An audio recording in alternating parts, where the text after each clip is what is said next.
بسم اللہ الرحمن الرحیم۔ السلام علیکم ورحمۃ اللہ وبرکاتہ۔ ناظرین، میں آپ کا میزبان MS اطہر قریشی اور آپ کے لیے اپنا پروگرام لے کر آیا ہوں جس کا عنوان ہے آپ کے سامنے۔ ناظرین، آج ہم بات کریں گے مدینے کی ریاست کے اندر ہونے والی تبدیلیوں کے حوالے سے۔ جب سے موجودہ حکومت نے اس ریاست پاکستان کی باغدور سنبھالی ہے، حکومت کے اقدامات آپ کے سامنے ہیں۔ معاشی بدحالی، لاقانونیت، مہنگائی، بھوک، افلاس، بے توقیری، یعنی دنیا بھر کے اندر بے توقیری کے ساتھ ساتھ معاملہ چل رہا ہے۔ اب مسلمانوں کو ان کے جذبات سے کھیلنے کے لیے جو حکومت نے راگ الاپا ہے وہ ہے مدینے کی ریاست کا۔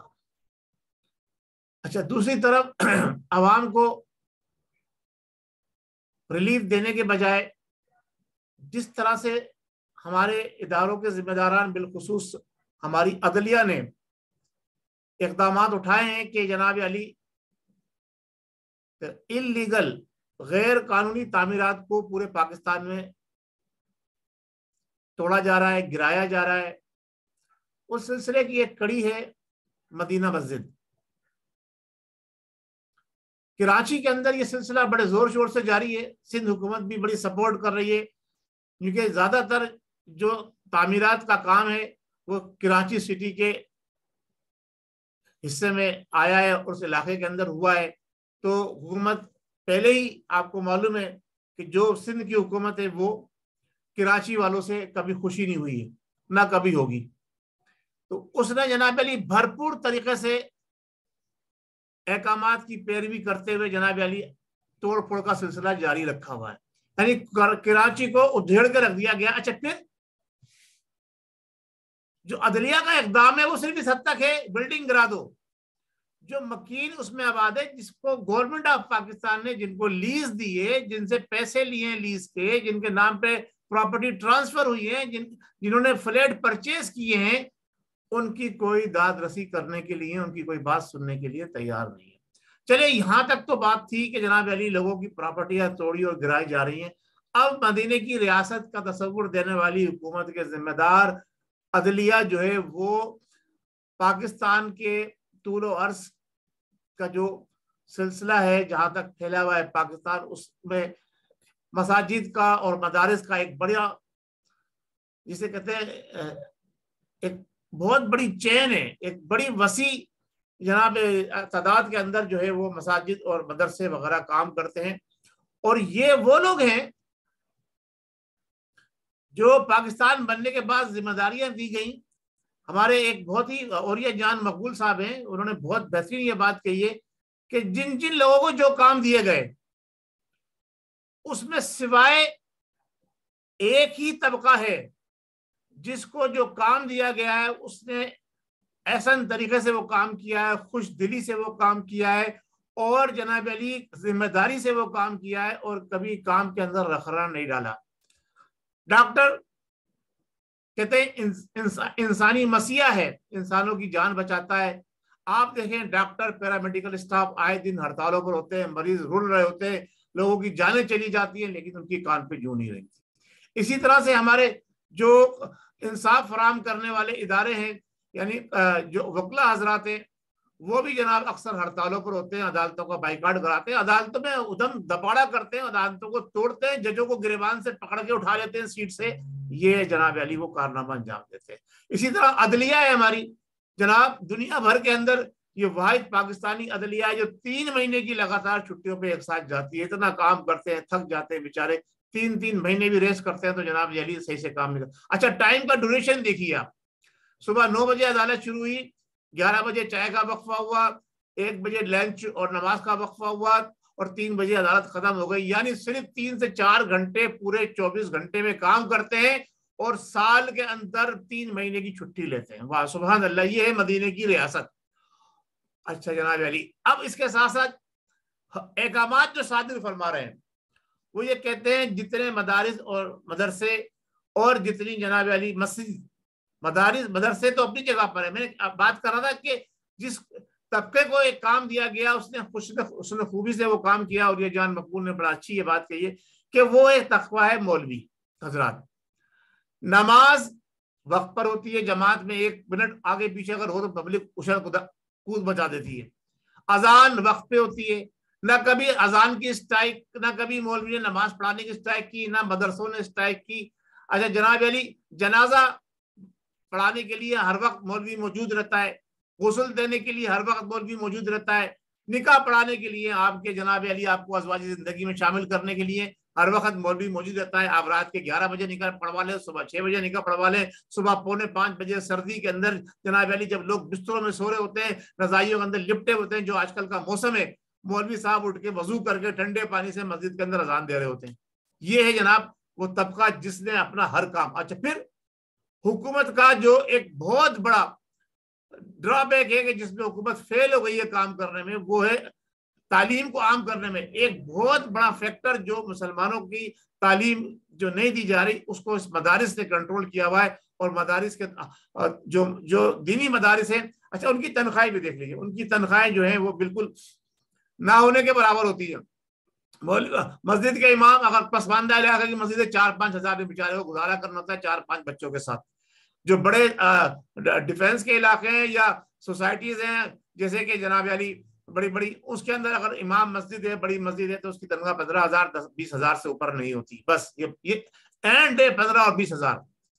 تو اس کے اندر 4-5 بچوں کے ساتھ جو گزارا کرتے ہیں۔ اسی طرح سے جو مدارس کے درس دینے والے اساتذہ ہیں، ان کی تنخواہ بھی 5,000 10,000 15,000 20,000 سے اوپر نہیں جاتی، جبکہ ہمارے حکومت کے ذمہ دار اور لوگ جو ہیں وہ 25,000 تو کیا وہ 2 لاکھ میں بھی ہمارے وزیر اعظم خوش نہیں ہے کہ جناب میرا گھر نہیں چلتا۔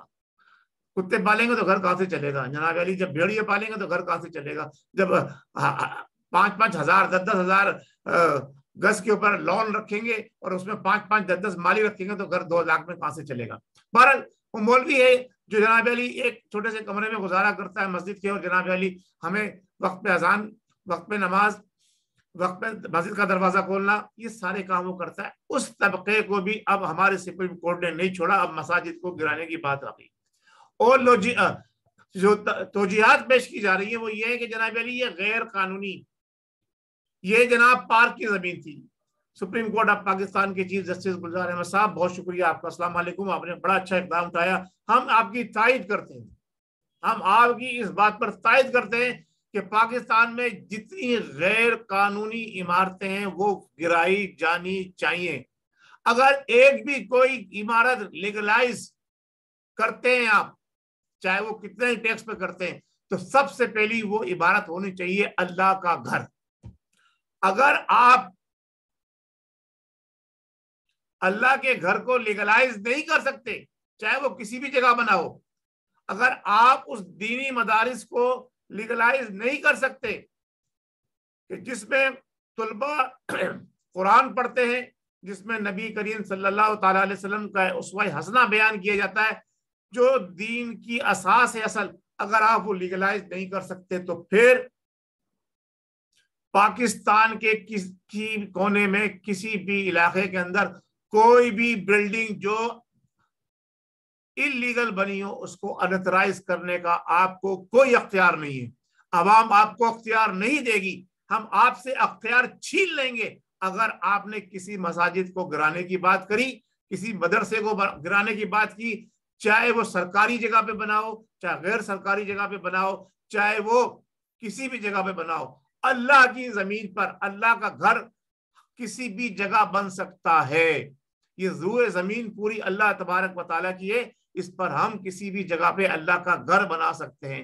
ہاں اگر آپ کو کسی جگہ پر اعتراض ہے، وہاں کوئی مسجد بننے جا رہا ہے، بننے جا رہی ہے، کوئی مدرسہ بننے جا رہا ہے، تو اس کو آپ بننے سے پہلے روکیں۔ اگر وہ عمارت بن گئی ہے تو پھر ہم آپ کو وہ عمارت گرانے نہیں دیں گے، چاہے آپ توپے لے آئیں، چاہے آپ جناب علی ایٹم بم گرائیں، عمارت نہیں گرانے دی جائے گی۔ ہاں اگر آپ پاکستان بھر کی تمام وہ ناجائز عمارتیں جو بحریہ ٹاؤن کے نام پر بنی ہے، جو فضائیہ ٹاؤن کے نام پہ بنی ہے، جو ایئر فورس کی زمین پہ بنی ہے، جو بحریہ کی زمین پہ بنی ہے، جو جناب علی مختلف علاقوں کے اندر بڑے بڑے 5 اسٹار ہوٹل پارک کی جگہ پہ بنے، ایمینٹی پلاٹس کی جگہ پہ بنے، اگر آپ ان سب کو گرا دیں تو پھر آپ جو بڑے بڑے بھلے اب چاہے انہوں نے ان کو نام تبدیل کر دیے، مال کا نام کالج کے نام پہ رکھ دیا ہو، جو انتھرائز جگہ ہے، چاہے وہاں پر کالج ہو دنیاوی تعلیم کا، چاہے وہاں پر یونیورسٹی ہو دنیاوی تعلیم کی، اگر وہ آپ لیگلائز کرتے ہیں تو پھر مسجد کو اور مدرسے کو گرانے کا آپ کو کوئی حق نہیں ہے، نہیں دیا جائے گا، نہیں دیا جائے گا، آپ سے چھین لیا جائے گا۔ اگر آپ یہ کام کریں گے تو ہم آپ کو اس کرسی پر نہیں بیٹھنے دیں گے جس پر بیٹھ کے آپ فیصلے کر رہے ہیں، کیونکہ اللہ کی زمین ہے اور اس پر اللہ کا گھر بنا ہوا ہے، اس کو گرانے کی اجازت نہیں دی جائے گی۔ تو ہوش کے ناخن لے لیں، مدینے کی ریاست کا ڈھونگ رچا کر آپ مدینہ مسجد اور مسجد اللہ کے گھروں کو گرانے کی بات کر رہے ہیں، ایسا ہم ہرگز نہیں کرنے دیں گے۔ ناظرین، یہ میرا پیغام بھی ہے، یہ میری التجا بھی ہے حکومت وقت سے، چیف جسٹس آف پاکستان سے، صدر پاکستان اور وزیر اعظم کو تو خاطر میں نہیں لایا جا رہا، ان کو تو چھوڑ دیجئے۔ میں صدر پاکستان سے بھی نہیں کہہ رہا، میں کیا نام ہے پرائم منسٹر سے بھی نہیں کہہ رہا، میں صرف 2 افراد کو مخاطب کر رہا ہوں یہاں پر، ایک ہے chief of the army staff, دوسرا چیف جسٹس آف پاکستان۔ آپ دونوں حضرات یہ بات اپنی اچھی طرح سے نوٹ بھی کر لیں اور اس پر عمل درآمد بھی کروائیے کہ کسی مسجد کسی مدرسے کو نہیں چھیڑا جائے گا۔ بہت شکریہ، السلام علیکم ورحمۃ اللہ وبرکاتہ۔ ورنہ قانون تو انسانوں نے بنایا ہے، اللہ کا قانون جو ہے پھر اس پر ہم عمل کریں گے۔ پاکستان زندہ باد۔